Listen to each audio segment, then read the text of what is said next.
ज्येष्ठ पुत्र हैं भी हैं, अभी हमारे आपके बीच बिल्कुल बिल्कुल गुरु भाई के रूप में उपस्थित हैं। और इनके लिए विषय है अपनों से अपनी बात। अपने गुरु महादेव साहब दीदी और आप तमाम गुरु भाई गुरु बहनों को मेरा प्रणाम।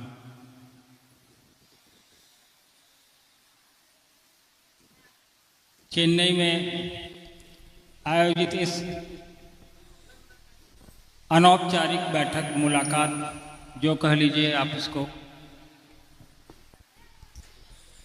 क्योंकि यहाँ से एक हम लोग की आगे की यात्रा है,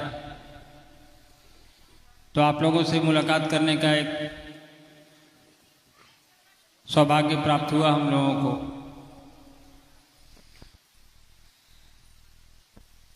अपने गुरु की बात करने का, साहब दीदी के उद्देश्य के ऊपर कैसे चला जाए इस पर चर्चा करने का मौका प्राप्त हुआ है।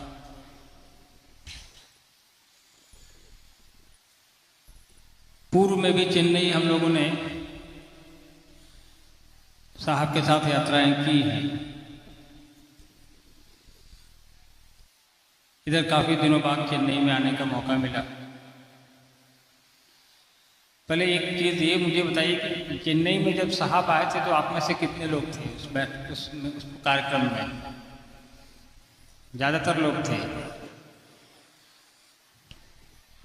तो उस आयोजन में साहब क्या बता के गए थे, याद है? तो हम लोगों ने लगता है साहब की बात को साहब के जाते के साथ ही भुला दिया। अगर याद रहता तो हम लोग और बड़ी संख्या में गुरु भाई गुरु बहन मिल रहे होते किसी बड़े मैदान में। साहब ने कहा है 3 सूत्र हमको आपको करने को। तीनों सूत्र हम लोगों को पता है? तीनों सूत्रों की जानकारी है हम लोगों को? कितने सूत्र साहब ने बताए हैं? 3 सूत्र। इस 3 सूत्र को करने में हमको आपको किसी की आवश्यकता की जरूरत है क्या? किसी की मदद की जरूरत है क्या? है? साहब ने जो 3 काम करने को कहा है महादेव से जुड़ने के लिए, उसमें किसी की मदद की आवश्यकता हमको आपको तो नहीं, क्योंकि उसको करने में हमारा खुद का प्रयास जरूरी है।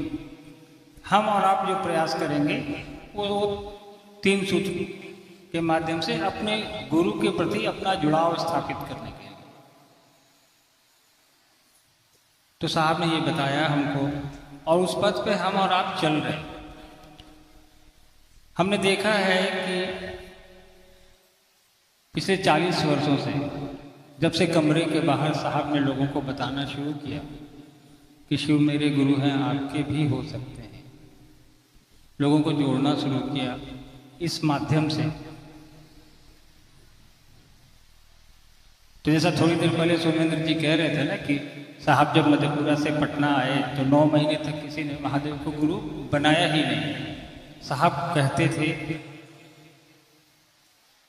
कोई सुनता था, कोई नहीं सुनता था, कोई कहता था कि हम तो जानते हैं, लेकिन मानता नहीं था। सोमेंद्र जी ने वो दौर देखा, मैंने वो दौर देखा जब साहब मधेपुरा में मजिस्ट्रेट हुआ करते थे।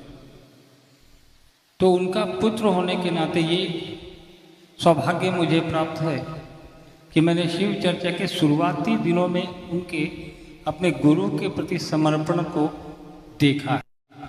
अपने गुरु को स्थापित करने के लिए जनमानस में जो साहब दीदी ने संघर्ष कहिए, मेहनत कहिए, त्याग कहिए, वो किया है, उससे मैं रूबरू हुआ, उससे मैं परिचित हुआ हूँ, क्योंकि मैं उसी घर में रहता था। एक अधिकारी जो एक जिले का बड़ा अधिकारी होता है,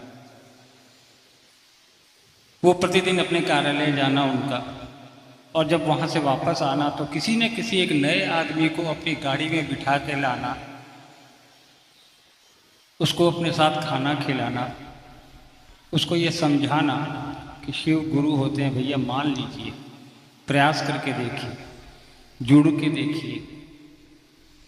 दीदी जो खुद एक बहुत बड़े घर की थी, आप लोग जानते होंगे, वो उन लोगों के लिए खाना बनाती थी, खुद उनके बर्तन धोया करती थी।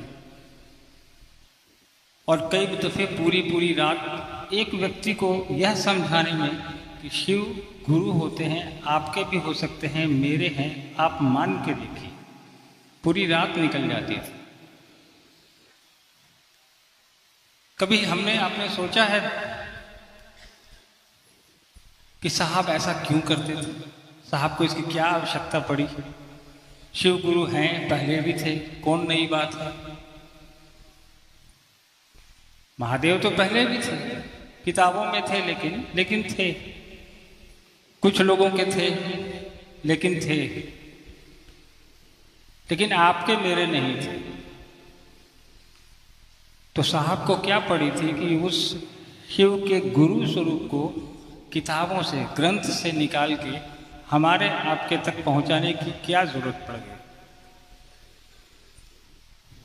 साहब की जीवनी जब कभी आप पढ़ेंगे या सुनेंगे, कोई आपको बताएगा या जानने का प्रयास करेंगे आप, तो आप देखेंगे कि साहब ने बचपन से, शुरुआती दिनों से अध्यात्म, धर्म, तंत्र, मंत्र, चमत्कार, इन चीज़ों पर अपना बहुत समय बिताया।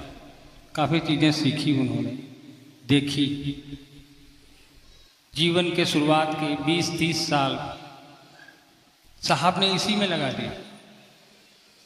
कोई साधु आया तो उसके साथ हो लिए, कोई तांत्रिक आया उसके साथ श्मशान चले गए, जादू टोना सीखा, तंत्र मंत्र सीखा।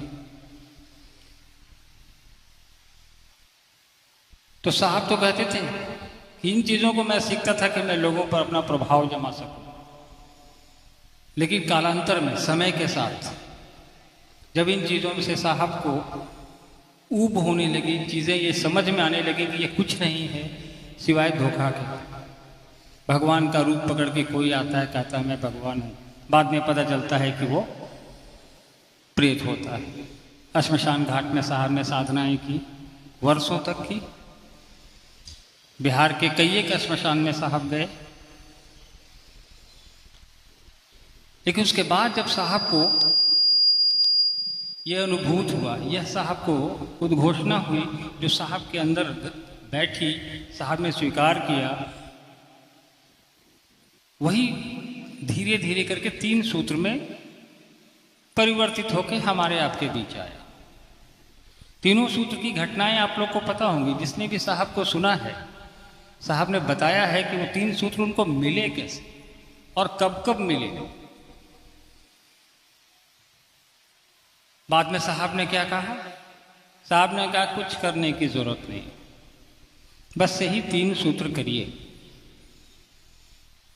साहब ने शिव के शिष्यों के लिए कोई बाध्यता नहीं रखी, कोई वर्जना नहीं रखी, कुछ भी नहीं रखा, कुछ भी नहीं कहा कि आप ये पहनिए, आप ये खाइए, आप ये उपवास करिए, आप ये पूजा करिए। पूजा करने से मना नहीं किया, लेकिन कहा कि शिव की शिष्यता में पूजा पद्धति से भिन्न है, ये अलग है, ये गुरु शिष्य की परंपरा है। साहब ने कहा कि तुम क्या खाते हो, क्या पहनते हो, कहाँ से आते हो, किस जाति के हो, किस धर्म के हो, क्या रंग है तुम्हारा, कोई रोक नहीं। तुम्हारी यही पात्रता काफी है कि तुमने धरती पे जन्म लिया है, तो तुम शिव के शिष्य हो सकते हो। और वो भी उस शिव की बात उन्होंने की जिसकी पूजा हम और आप हजारों साल से करते आ रहे हैं। किताबों में है, ग्रंथों में है, वेदों में है, हर जगह लिखा हुआ है। जिसने भी पढ़ा होगा, सुना होगा, वो जानता है। घर घर के बाबा हैं, हर घर में शिवलिंग है, हर घर में उनकी तस्वीर है।